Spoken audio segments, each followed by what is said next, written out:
ആയിരിക്കുവാൻ കർത്താവ് നൽകിയ വലിയൊരു സാവകാശനായിട്ട് ദൈവത്തെ മഹത്വപ്പെടുത്തുന്നു. നമ്മൾ എബ്രായ ലേഖനത്തിൽ നിന്ന് ധ്യാനിച്ചുകൊണ്ടിരിക്കുകയാണല്ലോ. അതിൻ്റെ രണ്ടാമത്തെ ഭാഗത്തേക്ക് നമ്മൾ കടന്നു വരികയാണ്. അതായത് നമ്മുടെ കർത്താവായ യേശുക്രിസ്തുവിൻ്റെ ശ്രേഷ്ഠത എന്നുള്ളതാണ് എബ്രായ ലേഖനത്തിലെ പ്രതിപാദ്യ വിഷയം. നമുക്കറിയാം, അതിൽ യേശു കർത്താവ് തന്റെ വ്യക്തിത്വത്തിൽ ശ്രേഷ്ഠനാണ് എന്നുള്ളതാണ് നമ്മൾ കഴിഞ്ഞ ക്ലാസ്സുകളിൽ ചിന്തിച്ചത്. യേശു ക്രിസ്തു തന്റെ വ്യക്തിത്വത്തിൽ ശ്രേഷ്ഠനാണ്. അതിൽ നമ്മൾ ഒന്നാമത് ചിന്തിച്ചത് യേശു കർത്താവ് പ്രവാചകന്മാരെക്കാൾ ശ്രേഷ്ഠനാണ്. ആരെക്കാൾ ശ്രേഷ്ഠനാണ്? ദൂതന്മാരെക്കാൾ. 1-2 അധ്യായം ദൂതന്മാരെക്കാൾ ശ്രേഷ്ഠനാണ്. 3 മോശയേക്കാൾ ശ്രേഷ്ഠനാണ്. 4 യോശുവയെക്കാളും അല്ലെങ്കിൽ ശബത്തിനേക്കാളും ശ്രേഷ്ഠനാണ്. ഓക്കെ, അഞ്ചാമത്തെ നമ്മൾ ഒടുവിലായിട്ട് ചിന്തിച്ചത് ഏതാണ്?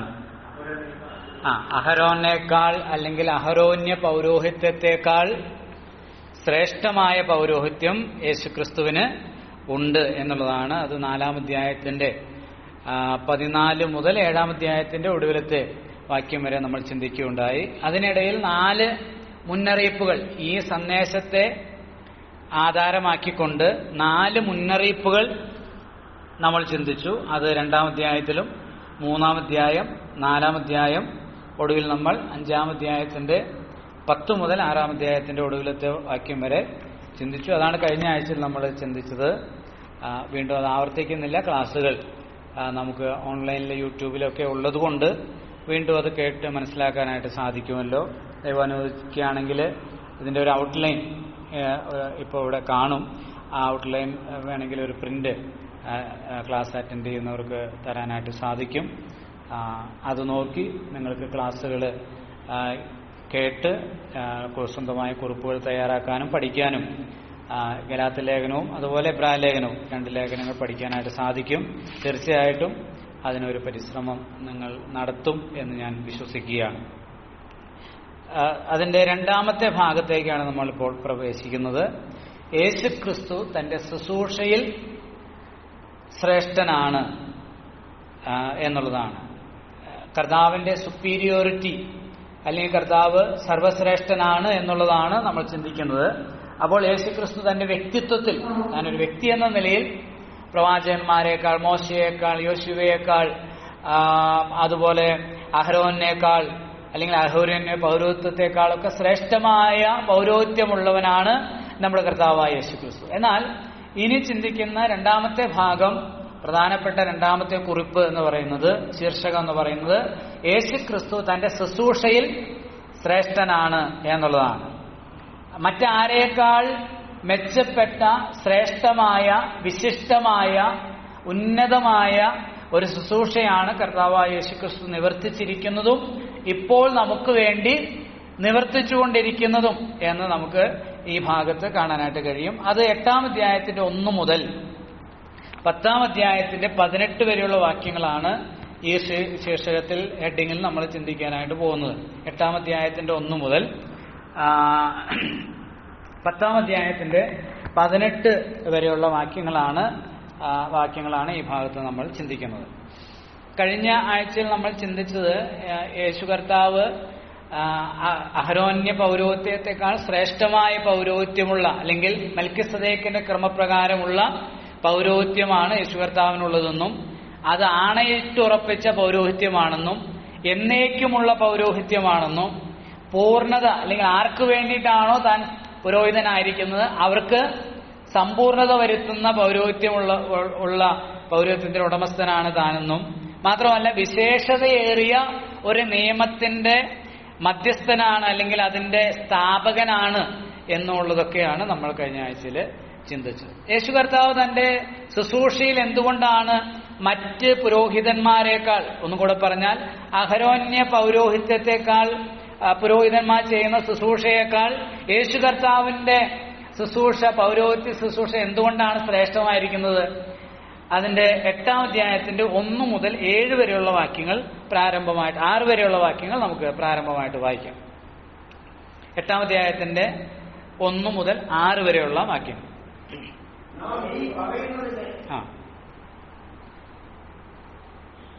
വായിച്ചു.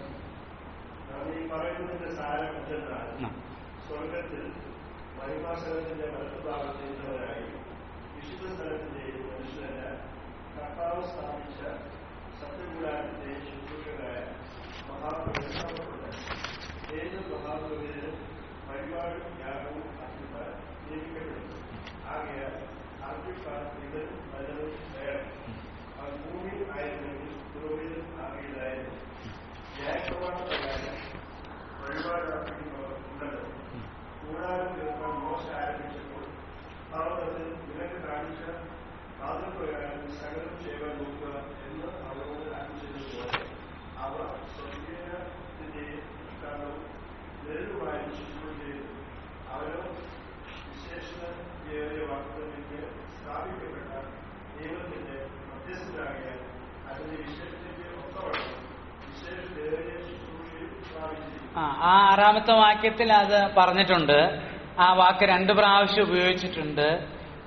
More excellent or superior service, superior ministry എന്നാണ്. വിശേഷതയേറിയ ശുശ്രൂഷയാണ് കർത്താവ് ചെയ്തുകൊണ്ടിരിക്കുന്നത് എന്നുള്ളതാണ്. അപ്പൊ അതിനുള്ള കാരണമാണ് 1 മുതൽ 6 വരെയുള്ള വാക്യങ്ങളിൽ നമ്മൾ കാണുന്നത്. നമ്മൾ ഇതാണ് ചിന്തിച്ചത്. വേണമെങ്കിൽ സ്റ്റാർട്ടിങ് പോലെ ഒന്ന് പറയാം. യേശു കർത്താവ്, ഒന്നാമത്തെ പ്രധാന ഹെഡിങ് നമ്മൾ ചിന്തിച്ചു കഴിഞ്ഞത് യേശു ക്രിസ്തു തന്റെ വ്യക്തിത്വത്തിൽ അതിശ്രേഷ്ഠനാണ്. 1-ാം അധ്യായം മുതൽ 7-ാം അധ്യായം വരെ, 1 മുതൽ 7 വരെയുള്ള അധ്യായങ്ങൾ. അതിലൊന്ന് പ്രവാചകന്മാരെക്കാൾ, 2 ദൂതന്മാരെക്കാൾ, 3 മോശയേക്കാൾ. അതിന്റെ ഇടയിൽ 1-ാം മുന്നറിയിപ്പ് വരുന്നുണ്ട്. നെക്സ്റ്റ് 2-ാം മുന്നറിയിപ്പ് മോശയോടുള്ള ബന്ധത്തിൽ പറഞ്ഞപ്പോൾ 2-ാമത്തെ മുന്നറിയിപ്പ് 3-ാം അധ്യായത്തിൽ 4 യോശുവേക്കാളും ശബത്തിനേക്കാളും. അതിനുശേഷം 3-ാമത്തെ മുന്നറിയിപ്പ് 5-ാമതായിട്ട് അഹരോന്യ പൗരോഹിത്യത്തേക്കാൾ ശ്രേഷ്ഠമായ പൗരോഹിത്യം. അടുത്തതിൽ 4-ാമത്തെ മുന്നറിയിപ്പ് നമ്മൾ കഴിഞ്ഞ ആഴ്ച ചിന്തിച്ചത് 5:11 മുതൽ 6:20 വരെയുള്ള വാക്യം. ഇനി നമ്മൾ ചിന്തിക്കാനായിട്ട് പോകുന്നത് യേശു ക്രിസ്തു തന്റെ ശുശ്രൂഷയിൽ ശ്രേഷ്ഠനാണ്. 8-ാം അധ്യായം മുതൽ 10-ാമത്തെ അധ്യായത്തിന്റെ 18 മുതൽ വരെയാണ് നമ്മൾ ചിന്തിക്കുന്നത്. യേശു ക്രിസ്തു എന്തുകൊണ്ടാണ് തന്റെ ശുശ്രൂഷയിൽ ശ്രേഷ്ഠനായിരിക്കുന്നത്? അതിന്റെ ഒന്നാമത്തെ കാരണമാണ് ശ്രേഷ്ഠമായ ഒരു മന്ദിരത്തിലാണ് കർത്താവ് ശുശ്രൂഷ ചെയ്യുന്നത്. ഞാൻ നമ്മൾ ഈ ലേഖനം പഠിക്കാൻ ആരംഭിച്ചപ്പോൾ പറഞ്ഞൊരു കാര്യം, ഇത് ആർക്കാ ഈ ലേഖനം എഴുതുന്നത്? യഹൂദന്മാരിൽ നിന്ന് കർത്താവിലേക്ക് വന്ന് കർത്താവിനെ വിശ്വസിച്ച് വന്ന ആളുകളാണ്. അപ്പൊ അവര് എന്തു വിട്ടു? ഒത്തിരി കാര്യങ്ങൾ വിട്ടു. അതിലൊരു പ്രധാനപ്പെട്ട, നമ്മൾ ഈ പറയുന്നതുമായി ബന്ധപ്പെട്ട് ചിന്തിക്കുമ്പോൾ എന്ത് വിട്ടു? ഒരു മന്ദിരം അവര് വിട്ടു, ഒരു ദേവാലയം അവര് വിട്ടു, ഒരു പൗരോഹിത്യത്തെ ഉപേക്ഷിച്ചു. പൗരോഹിത്യമൊക്കെ ഉപേക്ഷിച്ചു വന്ന ഒത്തിരി ആളുകൾ കാണും, എന്റെ മുമ്പിൽ ഇരിക്കുന്നുണ്ടാകാം. അപ്പൊ ഒരു പൗരോഹിത്യവും മന്ദിരവും ആലയവും അതിന്റെ ആചാര അനുഷ്ഠാനങ്ങളൊക്കെ അവര് വിട്ടുവന്നു. പക്ഷെ ഇവിടെ എന്തില്ല? ഇവിടെ പുരോഹിതന്മാരില്ല, മഹാപുരോഹിതനില്ല, ആചാരാനുഷ്ഠാനങ്ങളില്ല, ഇവിടെ ഒരു മന്ദിരവും ഇവിടെ ഇല്ല. അങ്ങനെ ആ നിലയിൽ കാണത്തക്കവണ്ണം ഒരു കാര്യവും ഇവിടെ ഇല്ല. ഇവിടെ ഒരു മന്ദിരമില്ല. അപ്പോൾ ആ മന്ദിരം അവര് നേരത്തെ ആ യാഗങ്ങളും വഴിപാടുകളൊക്കെ അർപ്പിച്ചുകൊണ്ടിരുന്ന, ആരാധനയ്ക്കായിട്ട് പോയിക്കൊണ്ടിരുന്ന ആ മന്ദിരം എന്ന് പറയുന്നത് ദൈവത്തിന്റെ നിർദ്ദേശപ്രകാരം പണിത മന്ദിരമാണ്. അല്ലെങ്കിൽ സമാഗമന കൂടാരം പണിയാനായിട്ട് ദൈവമാണ് എന്ത് ചെയ്തത്? നിർദ്ദേശം കൊടുത്തത്. അതിന്റെ അതേ സ്ട്രക്ചറിലാണ് സെലോമോൻ മുഖാന്തരം ചെയ്തത് പിന്നീട് ഒരു ദേവാലയം പണിതത്. അപ്പോൾ ആ ദൈവം ആജ്ഞ കൊടുത്ത് നിർദ്ദേശം കൊടുത്ത് പണിത ഒരു ദേവാലയത്തിൽ നടക്കുന്ന, അല്ലെങ്കിൽ ദൈവം നിയോഗിച്ച പുരോഹിതന്മാർ ചെയ്യുന്ന ശുശ്രൂഷയും മന്ദിരവും വിട്ടാണ് ഇവരെന്ത് ചെയ്തത്? വന്നത്. അപ്പൊ ഇവിടെ അങ്ങനെ ഒന്ന് ഇല്ലല്ലോ എന്ന് ചിന്തിക്കുന്നവരോട് പറയുകയാണ്. എന്താ പറയുന്നത്? 1-2 വാക്യം.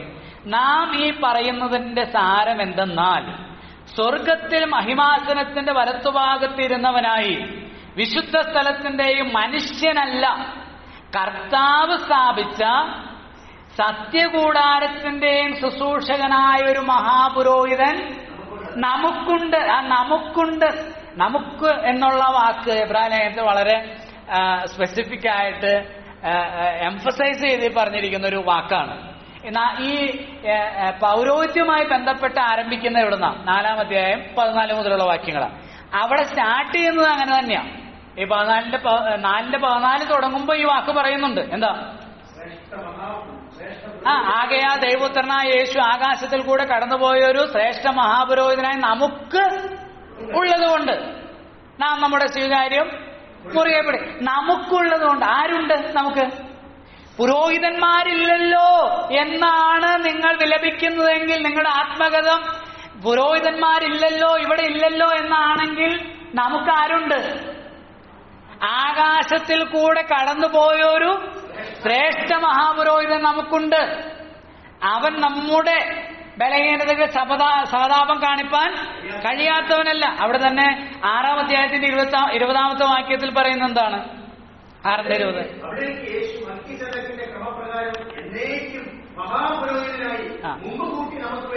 നമുക്ക് വേണ്ടി ഒരു മഹാപുരോഹിതൻ എവിടെയുണ്ട്? അവിടെ സ്വർഗമാകുന്ന വിശുദ്ധ മന്ദിരത്തിൽ നമുക്ക് വേണ്ടി മുമ്പുകൂട്ടി ഹാൻഡേഡ് ആസ് എ ഫോർറണ്ണർ, മുൻകൂട്ടി നമുക്ക് വേണ്ടി എന്ന് പറഞ്ഞാൽ കഴിഞ്ഞ ആഴ്ച നമ്മൾ പറഞ്ഞതാ. അവിടേക്ക് നമ്മൾ എന്ത് ചെയ്യും? മുമ്പുകൂട്ടി നമുക്ക് വേണ്ടി എന്ത് ചെയ്തു? മറ്റുള്ള പുരോഹിതന്മാരൊക്കെ എന്ത് ചെയ്യും? എന്താ ചെയ്യുന്നത്? അവർ കയറുന്നു, പിന്നെ എന്ത് ചെയ്യുന്നു?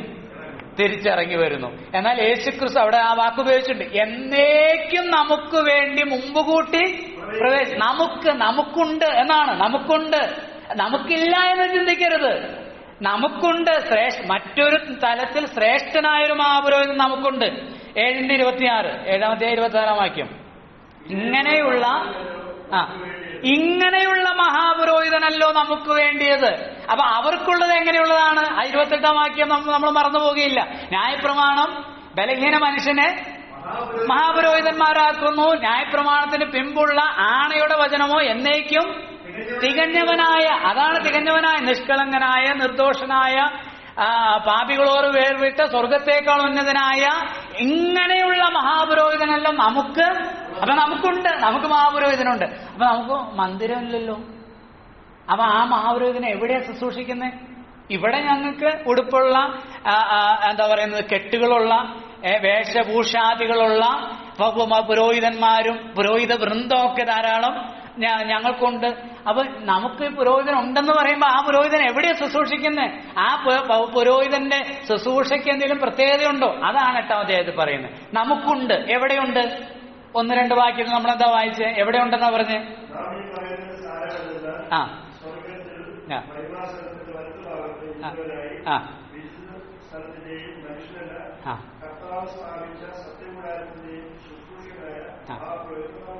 കണ്ടോ? സത്യകൂടാരം എന്ന് പറഞ്ഞാൽ എന്താ? അതായത് താഴെ വായിച്ചല്ലോ, നമ്മൾ നേരത്തെ വായിച്ചതാണല്ലോ. 5-ാം വാക്യത്തിൽ നമ്മൾ കാണുമ്പോ കൂടാരം തീർപ്പാൻ മോശ ആരംഭിച്ചപ്പോൾ പർവ്വതത്തിൽ നിനക്ക് കാണിച്ച മാതൃക പ്രകാരം നീ നോക്കുക എന്ന് അവനോട് അരുളി ചെയ്തതുപോലെ അവർ സ്വർഗീയത്തിന്റെ ദൃഷ്ടാന്തവും നിഴലുമായതിൽ ശുശ്രൂഷ ചെയ്യുന്നു. അപ്പോ ഒരു കൂടാരം ചമയ്ക്കണം. അത് സത്യകൂടാരമല്ല. അതെന്താ? അത് ഡ്യൂപ്ലിക്കേറ്റ് ആണ്. നമ്മുടെ ഒരു ഭാഷയിൽ പറഞ്ഞാൽ അത് ഡ്യൂപ്ലിക്കേറ്റ് ആണ്, ദൃഷ്ടാന്തമാണ്. ദൃഷ്ടാന്തവും നിഴലുമായതാണ്. അപ്പോൾ ഈ പുറപ്പാട് പുസ്തകം 25-ാം അധ്യായം മുതൽ 40-ാം അധ്യായം വരെ നമ്മൾ വായിക്കുമ്പോൾ, പ്രത്യേകിച്ച് 25 മുതൽ 30 വരെയുള്ള അധ്യായങ്ങൾ വായിക്കുമ്പോൾ എങ്ങനെ ഉണ്ടാക്കണമെന്ന് ദൈവം എന്ത് ചെയ്തു? സീനായി മലയിൽ വെച്ച് ആരോട് പറഞ്ഞു? മോശയോട് കൽപ്പിക്കുക.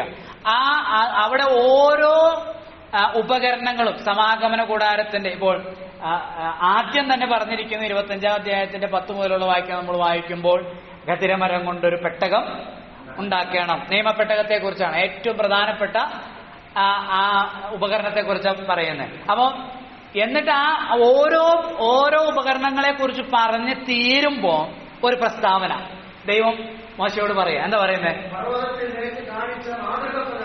ഞാൻ അവിടെ ഇങ്ങനെ പറഞ്ഞിരിക്കും, ഞാൻ നിനക്ക് കാണിച്ചു തന്ന പ്രകാരം സകലവും ഉണ്ടാക്കുവാൻ സൂക്ഷിക്ക എന്നാണ് അവിടെ. സൂക്ഷിക്ക. അപ്പോ എല്ലാം ഞാൻ നിനക്ക് കാണിച്ചു. എങ്ങനെ കാണിച്ചു? അതാ 5ാമത്തെ വാക്യത്തിൽ സ്വർഗീയത്തിന്റെ ദൃഷ്ടാന്തവും നിഴലുമായി. അപ്പൊ സ്വർഗീയമായ സത്യകൂടാരം ദൈവം ആർക്ക് കാണിച്ചു കൊടുത്തു? മോശയ്ക്ക് കാണിച്ചു കൊടുത്തു. ആ കാണിച്ചതുപോലെയാണ് എന്ത് ചെയ്യേണ്ടത്? നീ ഉണ്ടാക്കേണ്ടത്. അതായത് സമാഗമന കൂടാരത്തിന്റെ ഉപകരണങ്ങളും സമാഗമന കൂടാരം നീ ഉണ്ടാക്കേണ്ടത്. ഒരു വാക്യം, നമ്മുടെ ആ ഒരു സംശയം ഒന്ന് മാറാൻ വേണ്ടിയിട്ട് ഒരു വാക്യം വായിക്കാം. വെളിപ്പാട് പുസ്തകം അതിന്റെ 11-ാം അധ്യായത്തിന്റെ 19-ാമത്തെ വാക്യം വായിക്കാം. വെളിപ്പാട് 11:19. അപ്പോൾ സ്വർഗ്ഗത്തിലെ ദേവാലയം തുറന്നു. അവന്റെ നിയമപ്പെട്ടതും അവന്റെ ആലയത്തിൽ പ്രത്യക്ഷമായി. മതി, അത്രയും മതി. അപ്പോൾ സ്വർഗത്തിലെ ദൈവാലയം തുറന്നു. അവിടെ എന്ത് കണ്ടു? നിയമപ്പെട്ടകം. സ്വർഗത്തിലെ ദൈവാലയം തുറന്നു. നമുക്കറിയാം, ഇത് മഹോപദ്രവവുമായി ബന്ധപ്പെട്ട കാര്യങ്ങൾ നടക്കുന്നതിനോട് അനുബന്ധിച്ച് അതിന്റെ അന്ത്യസമയത്ത് നടക്കുന്ന ഒരു കാര്യമാണ്. അപ്പോൾ മഹോപദ്രവ കാലഘട്ടത്തിന്റെ ഒടുവിൽ അല്ലെങ്കിൽ 1000 ആണ്ട് വാഴ്ചയുടെ മുൻപിലായിട്ട് കർത്താവ് ഇറങ്ങി വരുന്നതിനെ കുറിച്ചാണ് പറയുന്നത്. അപ്പോൾ സ്വർഗത്തിലെ ആലയം തുറന്നു. എന്ത് കാണുന്നു? നിയമപ്പെട്ടകം. ആരാ നിയമപ്പെട്ടകം? യേശു കർത്താവ്. അപ്പോൾ സ്വർഗത്തിലെ ആലയം തുറന്ന് ആരെ കാണിച്ചു കാണും? മോശയെ കാണിച്ചിട്ട് ദൈവം പറയാണ്, ഇതുപോലെ ഞാൻ നിനക്ക് കാണിച്ചത് തന്നതുപോലെ തന്നെ ഉണ്ടാക്കുവാൻ നീ സൂക്ഷിക്കുക എന്നാണ് പറഞ്ഞത്. അപ്പോൾ ഇവർ സൂക്ഷിക്കുന്ന എബ്രായ ലേഖനകർത്താവ് പരിശുദ്ധാത്മാവിൽ തന്റെ അനുവാചകരോട് പറയാണ്, അല്ലോ സഹോദരന്മാരെ, നമ്മൾ വിട്ടുപോകുന്ന പുരോഹിതന്മാരുണ്ടല്ലോ, അവര് ചെയ്യുന്ന ശുശ്രൂഷകൾ എവിടെയാ? സ്വർഗീയമായതിന്റെ നിഴലിലാണ്. മനുഷ്യൻ കൈകൊണ്ട് നിർമ്മിച്ച ഭൂമിയിൽ കല്ലും കട്ടയും സിമെന്റും ഒക്കെ അല്ലെങ്കിൽ സ്വർണവും വെള്ളി കൊണ്ടും മരം കൊണ്ടൊക്കെ ഉണ്ടാക്കിയ നശിച്ചു പോകുന്ന ആലയത്തിലാണ് അവരെന്ത് ചെയ്യുന്നത്? ശുശ്രൂഷ ചെയ്യുന്നത്. എന്നാൽ അവനോ എവിടെയാണ്? അത് 1-ാമത്തെ വാക്യം നമ്മൾ വായിച്ചത്. സ്വർഗത്തിൽ മഹിമാസനത്തിന്റെ വലത്തുഭാഗത്ത് ഇരുന്നവനായി വിശുദ്ധ സ്ഥലത്തിന്റെ മനുഷ്യനല്ല, പിന്നെ കർത്താവ് സ്ഥാപിച്ച സത്യകൂടാരത്തിന്റെ ശുശ്രൂഷകനായ മഹാപുരോഹിതൻ നമുക്കുണ്ട്. ഇവിടെ ഇത് പണിത് ആരാ? ഇവര് ശുശ്രൂഷിക്കുന്ന എത്ര കോടി ചെലവിട്ടായിക്കോട്ടെ, അത് ആരാ ഉണ്ടാക്കിയേ? മനുഷ്യനുണ്ടാക്കിയേ. അതിനെന്ത് പറ്റും? അത് നശിച്ചു പോകും. ഒന്നും നിലനിൽക്കുകയില്ല, എല്ലാം നശിച്ചു പോകും. പക്ഷേ മനുഷ്യനല്ല, കർത്താവ് സ്ഥാപിച്ച സത്യകൂടാരത്തിന്റെ ട്രൂ സാങ്ച്വറി, അതിനെന്തില്ല, അതിന് നാശം ഇല്ല. അപ്പോൾ യേശുക്രിസ്തുവിന്റെ പൗരോഹിത്യ ശുശ്രൂഷ എന്തുകൊണ്ട് അഹരോന്യ പുരോഹിതന്മാരുടെ ശുശ്രൂഷയേക്കാൾ ശ്രേഷ്ഠമാണെന്ന് ചോദിച്ചാൽ, 1-ാമത്തെ കാരണം അവിടെ പറയുകയാണ്, അവിടുന്ന് എന്ത് ചെയ്യുന്നു? സത്യകൂടാരത്തിലാണ്, അല്ലെങ്കിൽ അവരെ ശുശ്രൂഷിക്കുന്നതിനേക്കാൾ ശ്രേഷ്ഠമായൊരു മന്ദിരത്തിലാണ് കർത്താവ് നമ്മുടെ മഹാപുരോഹിതൻ ശുശ്രൂഷിക്കുന്നത്. ദൈവത്തിന് സ്തോത്രം. എന്നിട്ട് അവിടെ പറയുന്നത്, അതിന്റെ 4-ാം വാക്യത്തിൽ നാം കാണുന്നത്, 4-ാം വാക്യം നോക്കാം.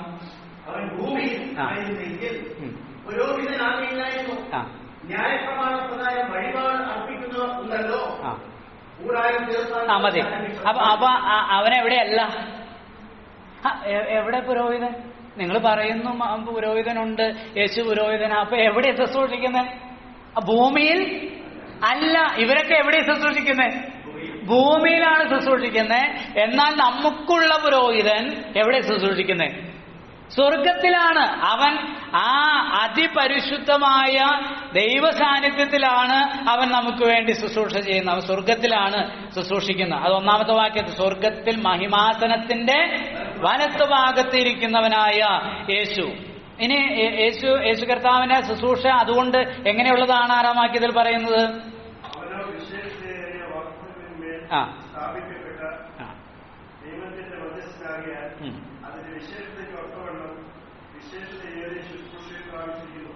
കണ്ടോ, അവനോ വിശേഷതയേറിയ വാഗ്ദത്തങ്ങളിന്മേൽ സ്ഥാപിക്കപ്പെട്ട നിയമത്തിന്റെ പുതിയ ഈ രക്ഷയെ നമ്മൾ വിശദീകരിക്കുമ്പോൾ രക്ഷയെ പലരും ശരിയായി മനസ്സിലാക്കാത്തതിന്റെ, നമുക്കറിയാം പല സമൂഹങ്ങളിലും രക്ഷയെ വികലമായി മനസ്സിലാക്കുന്നതിന്റെ ഒരു കാരണം ഈ പഴയ നിയമത്തെയും പുതിയ നിയമത്തെയും എന്ത് ചെയ്യുന്നില്ല, അവരതിനെ ശരിയായ നിലയിൽ ഡിസ്റ്റിങ്വിഷ് ചെയ്യാത്തതുകൊണ്ടാണ്. അതിന്റെ വ്യത്യാസം, അതിനെ വേർതിരിച്ച് മനസ്സിലാക്കാൻ അവർക്ക് കഴിയാത്തത് കൊണ്ടാണ്. അപ്പം യേശു കർത്താവ് വിശേഷതയേറിയ ഒരു നിയമത്തിന്മേൽ, വിശേഷതയേറിയ വാഗ്ദത്തങ്ങളിന്മേൽ സ്ഥാപിക്കപ്പെട്ട നിയമത്തിന്റെ സ്ഥാപകനാണ്. അതായത് ന്യായപ്രമാണം സ്ഥാപിച്ചു, ഒന്നാമത്തെ നിയമം. അതിനെന്തുണ്ട്? വാഗ്ദത്തം ഉണ്ട്.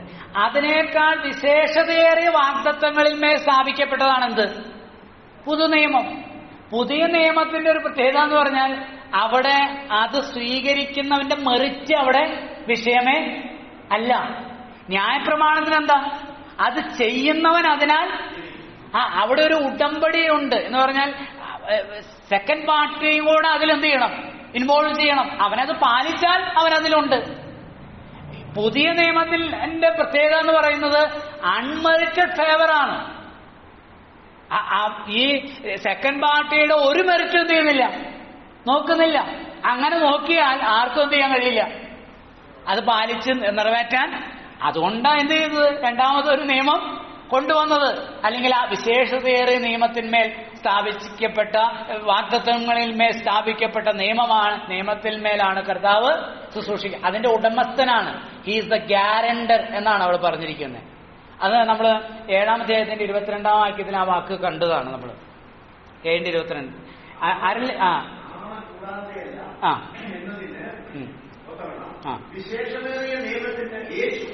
വിശേഷതയേറിയ നിയമത്തിന് ആരുത്തരവാദിയാണ്? നിങ്ങൾക്ക് ഇതിന് ഉത്തരവാദിത്വം ഉണ്ടോ? ഞാനൊരു സാധനം വാങ്ങിക്കുമോ, നിങ്ങൾക്ക് ഇതിന് ഉത്തരവാദിത്വം ഉണ്ടോ എന്ന് പറഞ്ഞാൽ എന്താ? ഇതിന് ഗ്യാരണ്ടി ഉണ്ടോ എന്നാണ്. ആരാ ഗ്യാരണ്ടി? നമ്മുടെ രക്ഷയ്ക്ക് ആരാ ഗ്യാരണ്ടി? യേശുവാണ് ഗ്യാരണ്ടി. യേശുവാണ് അതിന് ഉത്തരവാദി. യേശു പറഞ്ഞെന്താ? കർത്താവ് എന്താ പറഞ്ഞേ? ഇത് അനേകർക്ക് വേണ്ടി ചൊരിയപ്പെടുന്ന എന്റെ രക്തം കൊണ്ടുള്ള പുതിയ നിയമം. അതാണ് ഉത്തരവാദിത്വം. തന്റെ രക്തം കൊണ്ട് സ്ഥാപിച്ച പുതിയ നിയമമാണ്. ആ പുതിയ നിയമത്തിൽ ആശ്രയിക്കുന്ന, ആ വാഗ്ദത്തത്തിൽ ആശ്രയിക്കുന്ന ഒരാളൊന്നേയില്ല, നഷ്ടപ്പെട്ട് പോകയില്ല. അതാണ് ഉത്തരവാദിത്വം. അപ്പൊ വിശേഷതയേറിയ നിയമങ്ങളിന്മേൽ, വാഗ്ദത്തങ്ങളിന്മേൽ സ്ഥാപിതമായ നിയമത്തിന്റെ മധ്യസ്ഥനാകയാൽ അതിന്റെ വിശേഷതയ്ക്കൊത്തവണ്ണം വിശേഷതയേറിയ ശുശ്രൂഷയാണ് യേശു കർത്താവ് ചെയ്യുന്നത്. സ്തോത്രം. Praise the Lord. നമുക്ക് ആരും വേണ്ട, ആര് മതി? യേശു മതി. അത് രക്ഷയോടുള്ള ബന്ധത്തിൽ, ആത്മരക്ഷയോട് ബന്ധപ്പെട്ട് മാത്രമല്ല. അത് മാത്രമാണോ? ദേഹിക്കോ? ദേഹിയെ തൃപ്തിപ്പെടുത്താൻ ആർക്ക് പറ്റും? പറ്റുമോ? ആർക്കെങ്കിലും കഴിയുമോ? അത് കർത്താവിനെ. ദേഹത്തെയോ? എല്ലാറ്റിനും കർത്താവ് മതിയായവനാണ്.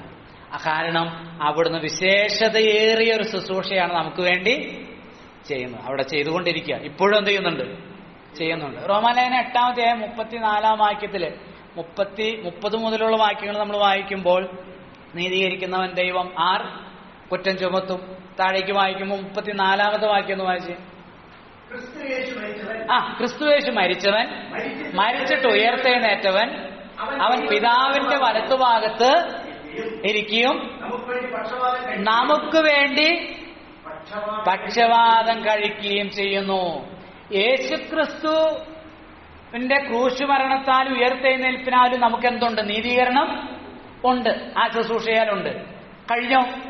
അപ്പൊ ചോദിക്കും, നിങ്ങളൊക്കെ പോടലോട് കൂടെ അങ്ങോട്ട് പോകുമോ? നിങ്ങൾ പാസ്റ്റർ തെറ്റൊന്നും ചെയ്യുന്നില്ലേ? പാസ്റ്റർ ഭാവിയല്ലേ? അത് അറിയാത്തതുകൊണ്ടാ അതിന്റെ ഈ വാഗ്ദത്തത്തിന്റെ, ഈ പുതുനിയമത്തിന്റെ ശ്രേഷ്ഠത, അതിന്റെ അന്തരാളങ്ങൾ ഗ്രഹിക്കാത്തതുകൊണ്ടാണ് ചോദിക്കുന്നത്. യേശു എന്ത് ചെയ്യുന്നു ഇപ്പോ? എന്നിട്ട് അടുത്ത വാക്യാ പറയുന്നത് എന്ത്?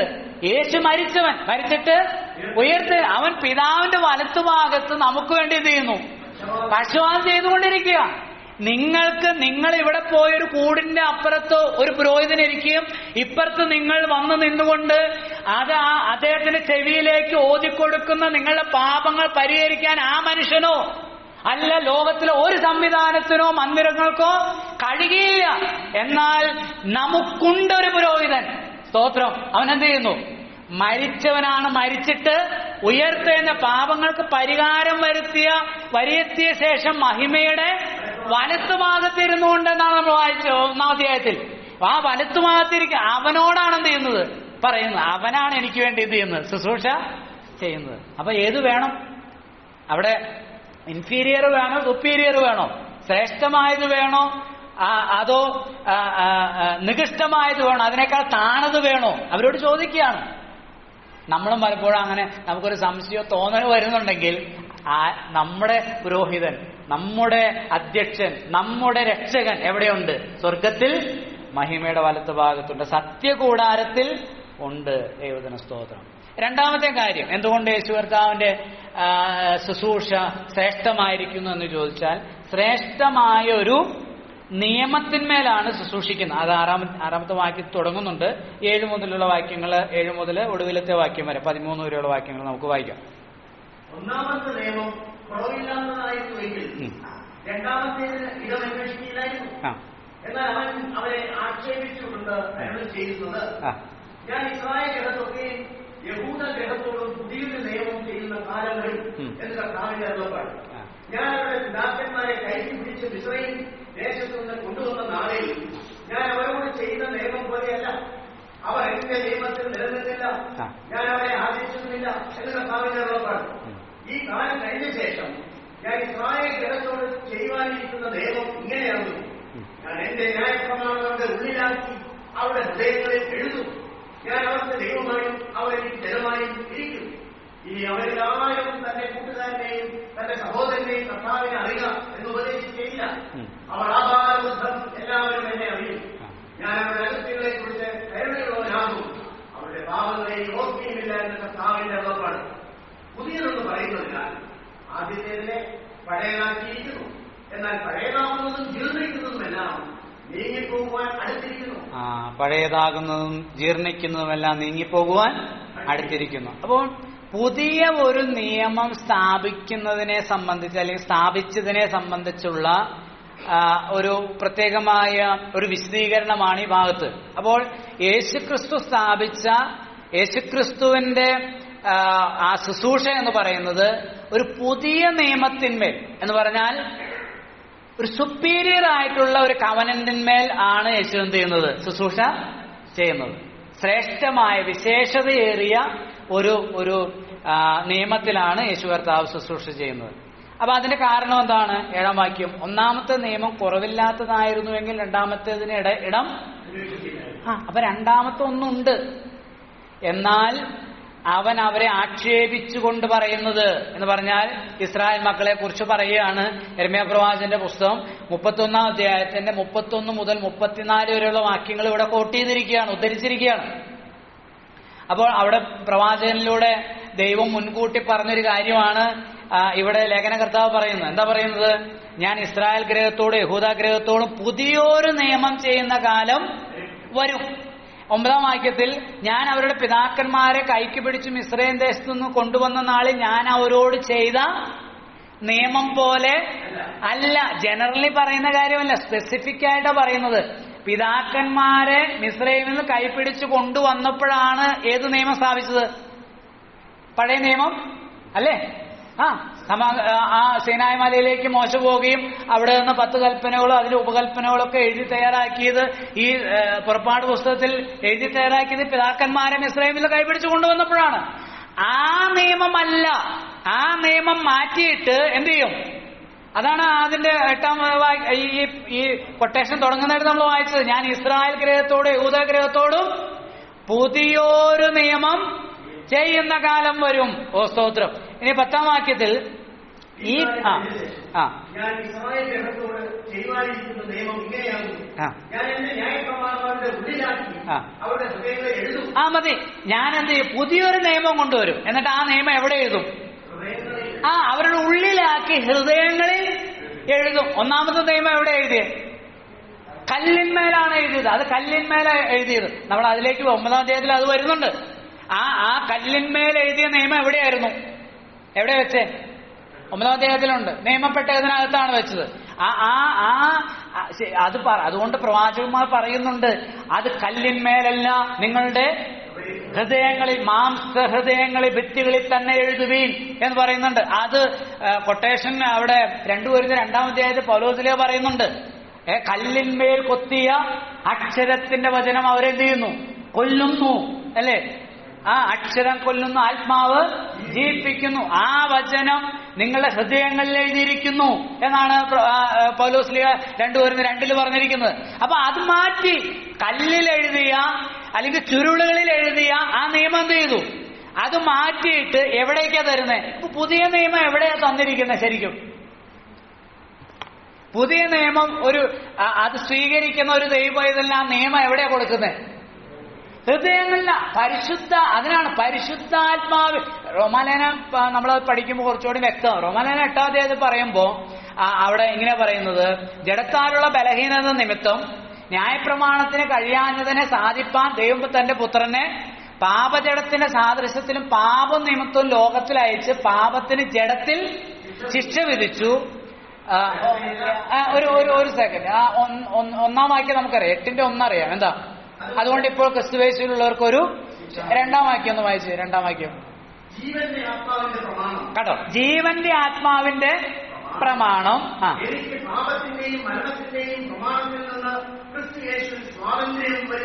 സ്വാതന്ത്ര്യം വരുത്തിയിരിക്കും. എന്നിട്ടാണ് 3-ാം വാക്യം പറയുന്നത്, ജഡത്താലുള്ള ബലഹീനത ന്യായപ്രമാണത്തിന് കഴിയാഞ്ഞതിനെ സാധിപ്പാൻ ദൈവം തന്റെ പുത്രനെ പാപജഡത്തിന്റെ സാദൃശ്യത്തിൽ അയച്ച് പാപത്തിന് ജഡത്തിൽ ശിക്ഷ വിധിച്ചു. ഇനി 4-ാം വാക്യം, ജഡത്തെ അല്ല ആത്മാവിനെ അത്ര അനുസരിച്ച് നടക്കുന്ന നമ്മിൽ ന്യായപ്രമാണത്തിന്റെ നീതി. അപ്പൊ നമ്മൾ എന്തിനാ അനുസരിച്ച് നടക്കുന്നത്?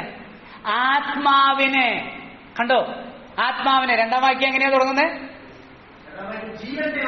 ജീവന്റെ ആത്മാവിന്റെ പ്രമാണം. കണ്ടോ? ഈ പ്രമാണം എവിടെയാ തന്നിരിക്കുന്നത്?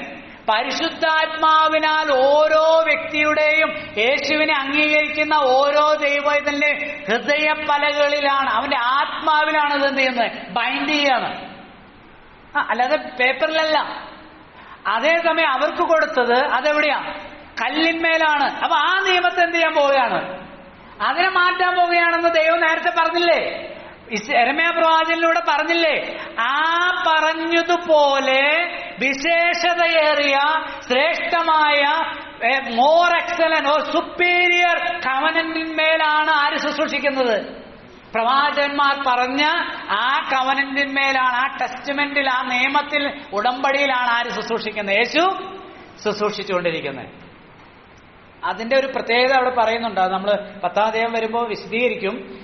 12-ാമത്തെ വാക്യത്തിൽ, ഞാൻ അവരുടെ അകൃത്യങ്ങളെ കുറിച്ച് കരുണയുള്ളവനാകും, അവരുടെ പാപങ്ങളെ ഇനി ഓർക്കുകയുമില്ല എന്ന് കർത്താവിന്റെ. അതായത് ഞാൻ പറഞ്ഞല്ലോ, പഴയ നിയമത്തിന് ഒരു വ്യവസ്ഥയുണ്ട്, പുതിയ നിയമത്തിൽ വ്യവസ്ഥ ഇല്ലെന്നല്ല. അത് കുറച്ചും കൂടെ എന്താ പറയുന്നത്, ഉപാധിരഹിതമായിട്ടുള്ളതാണ്. ഞാൻ നേരത്തെ പറഞ്ഞ പോലെ ഒരു മെറിറ്റ് ഇല്ലാത്തവനെയാണ് അത് ഉദ്ദേശിക്കുന്നത്. കർത്താവ് പറഞ്ഞ ഉപമകളെല്ലാം നമ്മൾ പരിശോധിച്ചാൽ അതല്ലേ കാണുന്നേ, അല്ലേ? 100 ആടിന്റെ ഉപമ, അതിലെന്താ? അതിന്റെ പാഠം എന്താ? കഥ പറയണ്ട, പാഠം. പാടിച്ചല്ലേ സർ? അല്ല ഉപമ ലെസൺ അവിടെ കർത്താവ് തന്നെ പറഞ്ഞിട്ടുണ്ട്. പാഠം മാനസാന്തരം കൊണ്ട് ആവശ്യമില്ലാത്ത 99 നീതിമാന്മാരെക്കാൾ മാനസാന്തരപ്പെടുന്ന ഒരു പാപിയെ ചൊല്ലി സ്വർഗത്തിൽ അധികം സന്തോഷമുണ്ടാകും എന്നാണ് പറഞ്ഞത്. അപ്പൊ അവിടെ ആരെയാ എടുക്കുന്നേ? പാപിയാണ് എടുക്കുന്നത്, നീതിമാനല്ല. അതേസമയം പഴയ നിയമത്തിലേക്ക് പോകുമ്പോ അവിടെ ആരാ എടുക്കുന്നത്? സ്വന്തം നീതി, അതായത് മെറിറ്റ് ഉള്ളവനാ എവിടെ ചെല്ലാൻ കഴിയുള്ളൂ. അത് കർത്താവ് പറഞ്ഞ ഉപമയിലും മറ്റേ ലൂക്കോസ് 18-ലെ ഉപമയിലുണ്ട്. പരീശൻ എന്ത് ചെയ്യുന്നു? അവൻ നെഞ്ചും വിരിച്ചൊന്ന് പ്രാർത്ഥിക്കുക, മറ്റവനോ ദൂരത്തു നിന്ന് മാറത്തടിച്ച് നിലവിളിക്കുകയാണ്. അപ്പൊ മെറിറ്റ് ഇല്ലാത്തവന് ചെല്ലാൻ കഴിയില്ല. എന്നാൽ ഇവിടെയോ മെറിറ്റ് ഇല്ലാത്തവനാണ് ചെല്ലുന്നത്, അല്ലെ? മെറിറ്റ് ഇല്ലാത്തവനെയാണ് സ്വീകരിക്കാൻ വേണ്ടിയിട്ടാണ്. അതുകൊണ്ട് കരുണ ലഭിപ്പാനും തത്സമയത്ത് സഹായത്തിനുള്ള കൃപ പ്രാപിപ്പാനുമായി നാം ധൈര്യത്തോടെ കൃപാസനത്തിന് അടുത്തു ചെല്ലു, വരൂ എന്നാണ് പറയുന്നത്. അതാണ് ഈ പൗരോഹിത്യത്തിന്റെ അല്ലെങ്കിൽ യേശു ചെയ്യുന്ന ശുശ്രൂഷയുടെ, യേശു ഏത് നിയമത്തിന്മേലാണോ ചെയ്യുന്നത് ആ ശുശ്രൂഷയുടെ ശ്രേഷ്ഠത എന്ന് പറയുന്നത്. ഞാൻ ഇനി അവരുടെ പാപങ്ങളെയും അകൃത്യങ്ങളെയും ഓർക്കില്ല. അത് 10-ാം അധ്യായത്തിൽ വരുമ്പോൾ ഒരു നാളും ഓർക്കയില്ല എന്നുള്ളതാണ്. ഒരു നാളും ഓർക്കയില്ല. അപ്പൊ അതുകൊണ്ട് പഴയതായതും ജീർണിക്കുന്നതുമെല്ലാം എന്ത് സംഭവിക്കുന്നു? 13-ാം വാക്യം, ഒടുവിലത്തെ വാക്യം. പുതിയതെന്ന് പറയുന്നതിനാൽ ആദ്യത്തേതിനെ ഇപ്പൊ നമുക്കറിയാം, യഹൂദന്മാരെ സംബന്ധിച്ച് എന്തില്ല? ഈ പഴയത് പുതിയത് ഇല്ല. ഉണ്ടോ? ഇല്ല. എന്തുകൊണ്ടില്ല? അവർ പുതിയത് എടുക്കുന്നില്ല. അപ്പൊ അവർക്ക് പഴയത് ആയില്ല. ഒന്നാമത്തേത് എന്തായിട്ടില്ല? പഴയതായിട്ടില്ല. അവരത് തോറയായിട്ട് നബിയുമായിട്ട് ഒക്കെ അവരെ അങ്ങനെ തന്നെ സൂക്ഷിച്ചിരിക്കുകയാണ്. അതിന്മേലാണ് പ്രവർത്തിക്കുന്നത്. ഇപ്പോഴും വിശ്വസിക്കുന്നു, യുദ്ധം ചെയ്യുന്നതും എല്ലാ കാര്യങ്ങളും ഇപ്പൊ ചെയ്യുന്നത് എന്തിന്മേലാണ്? രണ്ടാമത്തേതിനെ എടുത്തിരുന്നുവെങ്കിൽ, പുതിയതിനെ അവിടുന്ന് എടുത്തിരുന്നുവെങ്കിൽ ഒന്നാമത്തേത് എന്തായി? പഴയതായി. എന്ത് ചെയ്തു? അത് നീങ്ങിപ്പോയി. അപ്പൊ പിന്നെ അതിന്മേൽ ഈ യുദ്ധത്തിന്റെ ഒന്നും ഒരാവശ്യവും അങ്ങനെ ആയിരുന്നെങ്കിലും ഉണ്ടാകുമായിരുന്നില്ല. ഉണ്ടോ? ചിന്തിച്ചു നോക്കി. ഇല്ല. അത് വേണം. കാരണം റോമാലേഖനം 12-ാം അധ്യായം 25-ാം വാക്യത്തിൽ പറഞ്ഞിട്ടുണ്ട്, ജാതികളുടെ പൂർണ്ണസംഖ്യ ചേരുവോളം ഇസ്രായേലിന് അംശമായ കാഠിന്യം ഭവിച്ചിരിക്കുന്നു. അപ്പോ അത് ഈ സഭാ കാലയളവിന് ശേഷം അവരോടുള്ള ദൈവത്തിന്റെ പദ്ധതി ദൈവം നിവൃത്തിയാക്കും. പക്ഷേ ഒരു അത്ഭുതമുണ്ട്. ഞാനിങ്ങനെ ഇന്ന് വായിച്ചുകൊണ്ടിരുന്നപ്പോ എനിക്ക് ചിന്തിച്ചൊരു കാര്യം, ഈ 13-ാമത്തെ വാക്യത്തിൽ പറയുന്നത് പുതിയത് എന്ന് പറയുന്നതിനാൽ ആദ്യത്തേതിനെ പഴയതാക്കിയിരിക്കുന്നു, എന്നാൽ പഴയതാകുന്നതും ജീർണിക്കുന്നതുമെല്ലാം. അപ്പൊ പഴയതിലാണ് എന്തുള്ളത്? മന്ദിരമുള്ളത്. പഴയ നിയമത്തിലാണ് മന്ദിരമുള്ളത്. പഴയ നിയമത്തിലാണ് പുരോഹിതന്മാരും മഹാപുരോഹിതനും ഉള്ളത്. അപ്പൊ പഴയതായതും ജീർണിക്കുന്നു. അപ്പൊ ഒന്നാമത്തേത് നീങ്ങിപ്പോകുന്നു എന്ന് പറഞ്ഞാൽ പഴയതായതും ജീർണിക്കുന്നതുമെല്ലാം നീങ്ങിപ്പോകാൻ അടുത്തിരിക്കുന്നു. അപ്പൊ ഒന്നാമത്തേനെ ദൈവം നീക്കിയെങ്കിൽ അതെന്തായി? പഴയതായി. അത് ജീർണിക്കും. അപ്പൊ അത് നീങ്ങിപ്പോകാൻ സമയമായെന്ന്. ഏത്? മന്ദിരം ജീർണിച്ചു, അത് നീങ്ങിപ്പോകാൻ സമയമായെന്നാ ഇവിടെ ലേഖനകർത്താവ് ആത്മാവിൽ പറയുന്നത്. അത് പറഞ്ഞ് വിരലിനെണ്ണാകുന്ന 5-6 വർഷങ്ങൾക്ക് ശേഷം എന്ത് സംഭവിച്ചു? അത് നീങ്ങിപ്പോയി. ഏത്? ജെറുസലേം ദേവാലയം AD 70 അത് തകർക്കപ്പെട്ടു. ഇന്നുവരെ അതെന്ത് ചെയ്തിട്ടില്ല? വീണ്ടും പണിതിട്ടില്ല, പുനഃസ്ഥാപിച്ചിട്ടില്ല. അത് പുനഃസ്ഥാപിക്കണമെങ്കിൽ സ്തോത്രം, രോമാഞ്ചം കൊള്ളുകയാണ്. അതിന് പുനഃസ്ഥാപിക്കണമെങ്കിൽ ഈ അതിശ്രേഷ്ഠമായ ശുശ്രൂഷയ്ക്ക് ഒരന്തം വരണം. അവൻ ആ ശുശ്രൂഷ നിവർത്തി താഴേക്ക് വന്നാലേ ഇനി അത് പണിയത്തുള്ളൂ. അല്ലെങ്കിൽ അതിനുള്ള പുറപ്പാട് വരുമ്പോൾ, അല്ലെങ്കിൽ അവൻ വന്ന് തന്റെ ജനത്തെ ചേർത്താലേ ഇനി അതെന്ത് ചെയ്യുള്ളൂ? അത് പണിയോ. കാരണം അതുവരെ അതെന്താ? പഴയത് ജീർണിക്കുന്ന മാറി പോകേണ്ടത്. അതിനു മുമ്പ് എത്തിയില്ല. അതൊരിക്കലും പണിയാൻ ഇസ്രായേൽ എത്ര കഷ്ടപ്പെട്ടാലും അത് പണിയാനായിട്ട് സാധിക്കുകയില്ല. വില്യം കെല്ലി എന്ന് പറയുന്ന ഒരു ദൈവദാസൻ അതിനെക്കുറിച്ച് അങ്ങനെയാണ് പറഞ്ഞിരിക്കുന്നത്. അദ്ദേഹം പ്ലിമത്ത് ബ്രദറിൽ ഉണ്ടായിരുന്ന ഒരു ദേവദാസനായിരുന്നു. അദ്ദേഹം അതിനെക്കുറിച്ച് അങ്ങനെയാണ് വിശദീകരിച്ചിരിക്കുന്നത്. ദൈവത്തിന് സ്തോത്രം. നമ്മുടെ കർത്താവ് ശ്രേഷ്ഠമായ ഒരു നിയമത്തിന്മേൽ ശ്രേഷ്ഠമായ മന്ദിരത്തിൽ ശുശ്രൂഷിക്കുക. അവിടേക്ക് നമ്മളെന്ത് ചെയ്യും? ചെല്ലും. അതാണ് പ്രത്യേകത. കർത്താവിന്റെ ശുശ്രൂഷയുടെ ഒരു പ്രത്യേകത അതാണ്. 6-ാം അധ്യായത്തിന്റെ ഒടുവിലത്തെ 2 വാക്യത്തിൽ നമ്മൾ കഴിഞ്ഞ ആഴ്ച പറഞ്ഞു നിർത്തിയത്. അതായത് ഇവിടുത്തെ ഒരു പുരോഹിതനും സാധിക്കാത്ത ഒരു കാര്യമാണ്. അവര് ശുശ്രൂഷിക്കുന്ന സ്ഥലത്തേക്ക് കയറാൻ പറ്റുമോ? കൊണ്ടുപോകാൻ കഴിയുമോ? ഇപ്പം മിക്കവാറും ദേവാലയമൊക്കെ തിരശ്ശീലം ഉണ്ട് അല്ലെ? തിരശ്ശീലയോ അല്ലെങ്കിൽ ഒരു നമ്മളതിനെ എന്താ പറയുന്നത്, അൾത്താര ഒരു ആൾട്ടർ എന്നുള്ളതിന്റെ ഒരു ട്രാൻസ്ലേഷനാണ് ഈ ആൾക്കാർ എന്ന് പറയുന്നത്. അപ്പോൾ അത് ഈ ഓൾട്ടർ എന്ന് പറയുന്നത് പഴയ നിയമത്തിന് എടുത്തിരിക്കുന്ന, അവിടേക്ക് ആർക്കും കയറാൻ കഴിയില്ല, സാമാന്യ ജനത്തിന് കയറാനായിട്ട് കഴിയില്ല. യേശു കർത്താവാകുന്ന മഹാപുരോഹിതന്റെ ശ്രേഷ്ഠത എന്താ? എവിടേക്കാണോ താൻ നമുക്ക് വേണ്ടി ശുശ്രൂഷിക്കാനായിട്ട് കയറിപ്പോയിരിക്കുന്നത് അവിടേക്ക് നമുക്കെന്തുണ്ട്? ഈ പൗരോഹിത്യത്തെ കുറിച്ച് പറഞ്ഞു തുടങ്ങുന്ന 4:14 തന്നെ അത് പറഞ്ഞിരിക്കുന്നതാ. ധൈര്യത്തോടെ കൃപാസനത്തിന് അടുക്കലേക്ക് ചെല്ലുക. ഇവിടെ ആയിരിക്കുമ്പോൾ അവന്റെ അടുക്കലേക്ക് ചെല്ലുക. മരിച്ചു കഴിയുമ്പോ എവിടെയാണോ ശുശ്രൂഷിക്കുന്നത് അവിടേക്ക് ചെല്ലും. ഓ സ്തോത്രം. നമ്മൾ സങ്കടപ്പെടണ്ട, നമ്മുടെ പ്രിയപ്പെട്ടവരൊക്കെ അങ്ങോട്ട് പോയിരിക്കുന്നു. നമ്മളെയൊക്കെ എന്ത് ചെയ്യും? അവിടേക്ക് കരുതാം. നമ്മുടെ അരുമനാഥ് നമുക്ക് വേണ്ടി രക്തം ചൊരിഞ്ഞ് നമ്മൾ വീണ്ടെടുത്തുവെങ്കിൽ നമ്മൾ ഏതെങ്കിലും എന്ന് പറയുന്നത് ഒരു സുസ്ഥിരമല്ലാത്ത, ഒരു അവ്യക്തമായ, ഉറപ്പില്ലാത്ത ഏതെങ്കിലും കാര്യത്തിന്മേലല്ല, ശ്രേഷ്ഠമായ മന്ദിരത്തിൽ, ശ്രേഷ്ഠമായ നിയമത്തിൽ അധിഷ്ഠമായ ശുശ്രൂഷ ചെയ്യുന്നവരിലാണ് നമ്മൾ വിശ്വസിച്ച് ആശ്രയിച്ചിരിക്കുന്ന. അവിടേക്ക് നമുക്ക് പ്രവേശനമുണ്ട്.